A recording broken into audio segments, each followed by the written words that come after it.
Several people dumped tons of coagulant into the city's drinking water reservoir because a nuclear missile was hurtling toward them at high speed. They hoped this would quickly turn the water into a solid to stop the missile from detonating.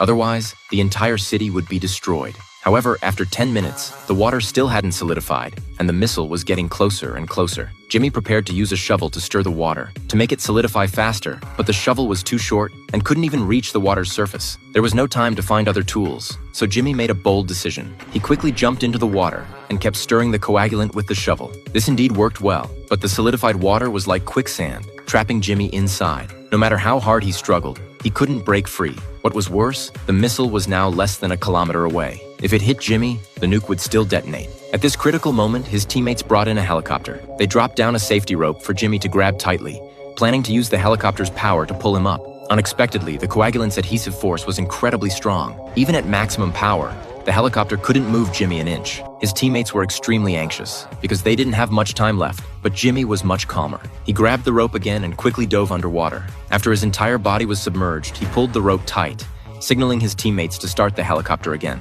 Since this time Jimmy's whole body was underwater, there was no pressure difference with the air, so the helicopter easily pulled him up. Meanwhile, the missile arrived exactly at the spot where Jimmy had been trapped. Just like that, using simple physics and chemistry knowledge, they saved the lives of 3 million people in the city. But before they could celebrate for long, the intelligence agency received bad news. The terrorists who had just failed still weren't giving up, were now planning to drop biological weapons over the city. So how would Jimmy and his team deal with this?